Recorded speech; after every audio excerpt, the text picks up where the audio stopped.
Hi, this is James Eng of Old Capital, and this is the multifamily financing webinar for November 2022. And I use this picture to describe the current environment as super choppy. So a lot of people out there, everybody that I talk to, whether it's brokers, whether it's lenders, everyone feels it is very choppy on the debt side, on the equity side. And so I'm going to walk through sort of a macro look at what we're seeing today and then get into more multifamily specific items. But I thought I'd start off with just some of the feedback that we're seeing from some of the larger commercial real estate brokers and owners out there, just sort of on their earnings calls this year, or sorry, this quarter.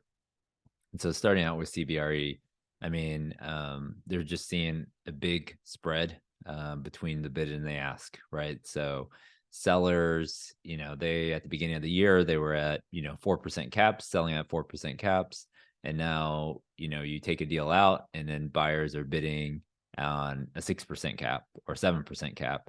And so the main driver obviously is the availability of financing, but then also the interest rate costs that the debt is being provided at. So I think what we're seeing is a little bit of a stagnation in transactions because the bid between the buyer and the ask of the seller is very wide right now. So CBRE thinks that sort of once interest rate starts moving down, then they're going to see their pipeline start to recover. So that sort of came out of CBRE. Starwood Property Trust owns a lot of multi, but then also a lot of office, retail, industrial, hotels, all different property types, and they lend against it. And so they're seeing banks pull back. They're seeing super unaffordable housing right now in terms of the single family market. And then they're speaking to the same thing around cap rates that, the only people selling multi right now at a higher cap rate is really someone who's in more of a distressed situation. And it, a thing that they mentioned also was just around obviously federal funds have come up, but then the spread on top of federal funds, which is going to make up sort of your interest rate as a borrower, has increased significantly as well. So a lot of securitizations out in the market are going for significantly more than they used to. So they're adding, a spread of let's say 300 to 400 over compared to historically only being maybe 100 to 200 over base rate. So Starwood Property, they're saying they're on defense right now, and they have raised in excess of 1.3 billion, or they have 1.3 billion in liquidity to take stuff on, whether it's problems with their own book or being opportunistic right now. So that was Starwood Property Trust. And then Walker and Dunlop, which is a Fannie Freddie lender out there, they're seeing pricing down in terms of volume about 17%. And then they're seeing a lot of deals sort of still close out for this year, but just the pipeline for next year, Q1, going into Q1, is down pretty significantly. But the reason that a lot of people are in the multifamily space is just that Fannie and Freddie are sort of your lender of last resort, and they can step in through all cycles. And so right now they're seeing Fannie and Freddie sort of dominate the market. And the same as some of these other guys, they're not seeing cap rates adjusting fully to these movements, right? So, federal funds, 10-year Treasury, all those have moved up significantly, but they're not seeing a huge move in cap rates quite yet. And then, in terms of negative leverage, so you buying at a cap rate of let's say 5%, but then your your interest rate is 7 or 8%. They're not seeing as many people go into that right now in this market. So that sort of gives you the backdrop, and I'll sort of walk through where this is coming from in terms of these earnings and what these companies are seeing. So so the good news that came out last week was that inflation was slowing. So it only came in at, I think, sort of just under 8%. And so people were happy about that. The market was happy about that. And we saw a big move on the 10-year Treasury.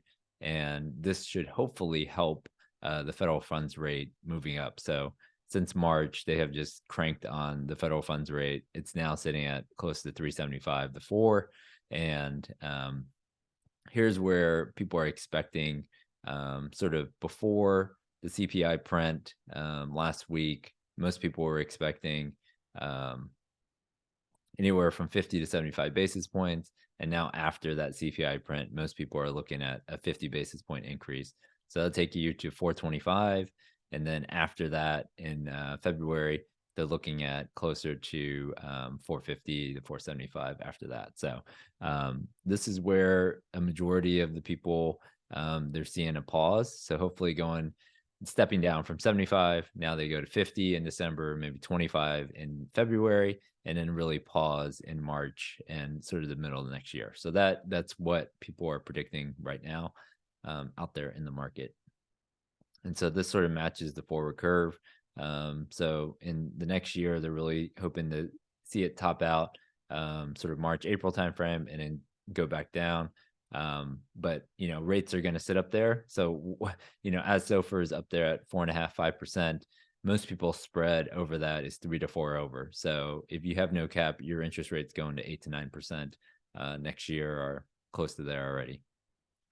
The Fed has really two mandates, right? So they have inflation, which they're trying to get down to 2%, but then also they want to maintain unemployment at a low level, right? So you can see in all these previous recessions that pretty much all of them, had anywhere from 2 to 3% increase in unemployment. The 2008 one was definitely a bigger one, so it got unemployment up to 8 or 9%. But right now, there's still more openings in terms of jobs than people out there looking for jobs, it seems like. So job openings at about 10.7 million, and then unemployed right now is about 6 million. So there's still a pretty big gap between the two. And so it's going to be hard to move this unemployment number until those job openings come down. And so, there's been a lot of, whether it's Facebook, whether it's Amazon, there's a lot of tech companies out there who have really gotten a reduction on their stock price this year, and they're just sort of forecasting a recession coming up. So they've been a lot of layoffs out there who have been announced, but it hasn't really hit yet. Initial claims are still pretty low. But I thought this was an interesting chart from Pinsford, and it showed that the lag between the rate cuts. So once the Federal Reserve stops cutting or stops raising and they go to a rate cut, then usually unemployment comes up after that. So, I think this is what a lot of people are saying, the Fed is sort of moving too fast right now. But there's a lag between these rate cuts and these rate increases and when the economy feels it, right? So if you look at some of these previous rate hikes, and then they sort of pause right here, and then they start cutting the rate, they're almost too late, right? So unemployment really took off after that. And then also in the sort of 2018, 2019, this was more of a COVID induced one. So I would probably look at the tech bubble and then also the great financial crisis in terms of when they started cutting the rates, then that's actually when unemployment started. So based on this, if they start cutting rates, let's say end of next year, then that's when the unemployment is going to start shooting up here. And hopefully, if it's a soft landing, you maybe go from 3.5, 3.6, 3.7, all the way up to maybe 4.5 to 5%. And if it's a harder landing, you could see that go up to 6 or 7%. But in terms of what we're looking at historically, I mean, some of these markets, I would say some of the red ones highlighted here in Texas have just continued to grow on the employment side. So DFW was like the number 2 market, Houston still high, and Austin still relatively high. So 5 to 7% on employment rank going forward. So yeah, we've talked about this before, but I think it is probably one of the most important charts in terms of from the first rate hike to the first cut is typically about 2 years. And then once they stop hiking, where they end up being in terms of when they start cutting. So this is predicting sort of March of 24, and then this one's predicting probably December of next year. You'll start seeing that rate cut from the Fed is what's predicted. So And then, in the past, we're looking at historical averages here, but usually they go down a lot faster. The forward curve is predicting it's sort of being flat for a while, but historically they've cut it a lot faster, a lot quicker. So, you might see 2.5% federal funds quicker than you think, based on where we are today. All right, so this was the big news last week. You can't really tell on this chart, but the 10-year Treasury has just been on a tear the last 2 or 3 months. Getting up to 4.2, 4.3, just didn't seem to have an end in sight. That CPI print came in and it dropped by like 30 basis points in one day. So we're hovering around 3.8, 3.9 right now. And so that feels a lot better. Fannie and Freddie are about 200 basis points higher than this. So 5.8, 5.9 on rate. So we probably need a little bit more of a pullback on the 10-year Treasury, and that'll get people a lot easier financing, sort of closer to 5.5. And so that's what a lot of people are waiting for. But we did see some good news on the 10-year Treasury. This is a chart that Marcus Millichap usually shows at all their events, the spread between cap rates and 10-year Treasury. And you can see that this is what's giving people some hesitation right now, is that, to go back to 05, 06, 10-year Treasury was at, let's say, 4%, cap rate's about 6, or a little under 6. So you're about 140 basis point spread. And then in 2012, 10-year Treasury was at 2, and then you were about 6%. So you had about 4 to 5% spread. And then right now, 10-year Treasury was closer to 4, 4.2 when they made this chart, and then cap rates are at 4.4. So the spread is excruciatingly close right now, which is driving a lot of negative leverage for people who are buying right now. And this is creating just a lot of, something's got to move here, right? So to get back, I don't think anyone expects it to get back to 400 basis points between the two, but probably that closer long-term average. So long-term average is probably sitting anywhere from 250 to 300 basis points. And so either cap rates have to expand, or this 10-year Treasury has to go down, or a combination of both. And so I think that's what we're going to start seeing, hopefully here in the next couple months, or hopefully in the next 6 to 12 months. All right, so let's look back at these charts come out from CBRE. You're seeing investment sales really. 2021 was just on a tear. The first 2 quarters of 22 were just as good, but really Q3 has started to slow down. Q4 will be even lighter in terms of investment sales. But the main thing that I wanted to show was really around absorption. So absorption is starting to slow down, which is really just the demand for multi in some of these markets in comparison to the new supply. So new supply was coming in here in Q2, but the absorption was negative, and then the same for Q3. So you're going to see, if the demand is down, vacancy is going to start going higher. And then, so here's the vacancy piece. So vacancies, it was excruciatingly low, 2.5% vacancy, and then moving up to 4 right now. And that's going to drive the rent growth down. So rent growth is still high, but it's coming down in terms of month over month is what we're seeing. So the rents are flattening out there. So in terms of what we're seeing on deal by deal basis, here's a deal in San Antonio, and they're projecting the current cap at 6.25. Obviously this is a little bit older deal, a 1975 deal in San Antonio. But I think that's sort of indicative of the market where, there was really nothing at a 6.25 cap out there, and we're starting to see deals trade up, at 5, 5.5, 6% caps right now. And then the deals that I think are getting done more so right now are just loan assumptions, right? So we're working on a couple loan assumptions right now, maybe adding a supplemental loan to it. So, on this deal, the interest rate was around 3%. And you can come in, assume that loan, the loan amount, the interest rate, and you can underwrite the deal and maybe buy it on, let's say, 5 or 6 cap, and that'll allow you to have positive leverage for the next. You might have this loan in place for another 8 to 10 years, and so that's going to give you a lot of runway on these deals.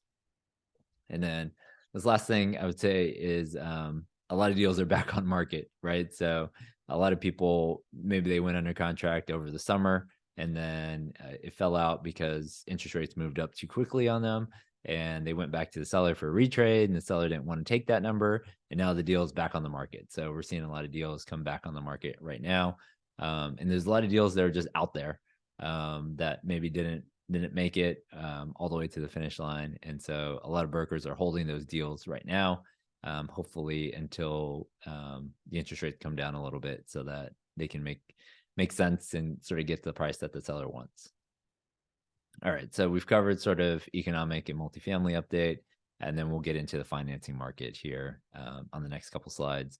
So, my background, born and raised in Houston, went to school in Austin, have been up here in DFW since 2006, was an underwriter at GE for a number of years, and then have really been focused in on multifamily the last 7 years at Old Capital, and then investing in a lot of properties here in Texas as well. So, we started the webinar with sort of the picture of the storm, and it's definitely a storm out there for people who are in the transactions right now, so buying and selling, but then also current owners, right? Your goal is to really conserve cash right now.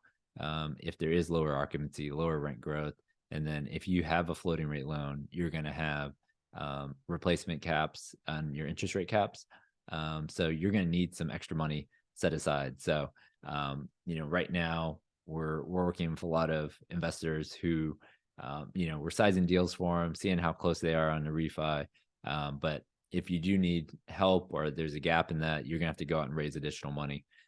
So I'd rather you conserve that cash right now and then use that money to pay down either your bridge loan or your floating rate loan to get into a Fannie Freddie loan that you can extend the term on some of these loans. And, right now, I think there are going to be deals that are going to come up. I don't think it's going to be just like a fire sale on these deals, but there are going to be deals that are going to come up, and, you're going to have to choose your debt wisely and also make sure that you're communicating with your limited partners, because regardless of who you are, equity is taking longer right now than it did, 12 months ago. So making sure that you're sort of communicating with your limited partners and tell them sort of what you're looking for, so that when the deal does come out, they're ready to go. In terms of why multifamily still, in terms of all the other asset classes out there, your leases are resetting annually. The single family affordability piece we'll talk about, but that is, when interest rates go from 3 to 7% on a single family home, it brings the affordability down significantly. Your pricing is down probably 15 to 20% from the beginning of the year. And, potentially, the cash flow on a lot of these deals hopefully can get into the double digit cash on cash. Sort of back in the day when I started in 2015, 2016, you could hit, sort of 10% cash on cash by year 2. So here's a chart that Marcus put out around, the home payment on an average home out there, and then compared to where the rents are. So obviously rents have surged in the last year, let's call it, but just the affordability gap, let's call this maybe $300 to $400. But just the price of homes went up so much, and then also the cost of the debt went up so much that in June they had first-time home buyers. It was only 26% of all home sales, according to the National Association of Realtors. And so all those people who are not able to afford that, they're going to most likely be in apartments or, in a rental on the single family side. And so that gap is definitely helping on the multifamily side right now. And in terms of opportunities out there, I think there's going to be some motivation for floating rate loans with near-term maturity. So maybe bridge loans that were done. So here's 2 examples of deals that, they were done. These were purchased in 2021, so a year ago, and then they're already on the market, right? So that tells me either they just killed their business plan and they made so much money that they're selling right now, or that they're having an issue, and that issue could be, they're not getting the rents, they're not getting, they don't have interest rate caps, and the interest cost is just they're having negative cash flow on these deals. So I think there's going to be some opportunity. The question is going to be, at what point do those guys sell, right? So if my debt is, let's call it 28 million on this deal, and I raise $8 million in equity, and I take a $30 million offer, a lot of my equity is gone. And how do I relay that to limited partners right now? So I think it's definitely going to be interesting. We'll see if these deals actually trade and what they trade at. Opportunity really is on motivated sellers with floating rate loans, with near-term maturities, or just increasing cap escrows, because a lot of those have increased a lot. And then, there's still some deals out there on the loan assumption with supplementals as well. So that, to me, I think this is where deals are sort of getting done right now, on this bottom one with loan assumptions. And then the ones that on the motivated sellers, those are starting to hit, but I think we're going to see more in Q1 and Q2 of this year. So if I was going to buy out there, in terms of markets, I mean, this is a good chart that came out of Camden's pitch this year, or this quarter. And, obviously they're looking at population growth, which is really, Houston, Dallas, Phoenix, Atlanta, Austin, and then employment growth, right? So some of the same characters, Dallas, Phoenix, Atlanta, are out there. So I think, if I'm going to take a bet and want some tailwinds behind me, these are sort of the markets I'd be looking at. All right. So on the financing side, I mean, sort of scroll down to the bottom here. Bank loans, they pretty much move in lockstep with what the Fed is doing. So they're at 7% now, which is prime. They might add 100, 150 basis points on top of that. So you might be at 7 to 8% on the bank loans. Freddie SBL is still pretty wide. So they're closer to 7% right now or higher. And then Freddie and Fannie, I think, are really, if you have a stabilized deal, this is the place to be. But you're still probably 575 to 6, and in non-recourse bridge, you're anywhere from 7 to probably 8 or 9% right now, just depending on the size of the deal, where it is, and sort of your strength. But we're seeing, Freddie and Fannie definitely, but then also some non-recourse bridge stuff getting done right now. Recourse bank side, as we said, 7 to 8%. I think this is really for, on smaller deals, I would say under 5 million, under $10 million, that you're wanting higher leverage, right? So if Freddie and Fannie are giving you 50% leverage based on the debt service coverage of 125, and you want 65 or 70% leverage, then you can go up, pay a little bit more on the rate, and get a little bit more surety of close because of the rate. And then they're looking at you as the guarantor to give you higher leverage. So you can get higher leverage and then probably an easier prepay. So it might be like a 3-2-1 step down prepay on these. This was a deal we closed in Tyler, 5-year term, 18 months IO. So we got this deal sort of really pre-approved before they even signed the contract. So they knew, they had the financials of the borrower, they had the financials of the property, really took that into credit committee, got a good quote on it, or good terms, and then we were able to move forward and close in about 45 days. All right. So in terms of Fannie and Freddie right now, I think, I can't remember which CEO talked about it, but really counter cyclical capital during times of market dislocation. This is exactly what, is a lot of bridge lenders, a lot of debt funds, a lot of securitizations, let's say CMBSs, those types of lenders are gone right now. Freddie and Fannie are right there to provide capital to the multifamily space, which makes multifamily a lot more secure. So last year they had about 78 billion in capital, and this year they'll have another 75 billion. So they were at 78 billion, sorry, for 2022. And then this year they'll have about 75 billion. So still really good news for Freddie and Fannie.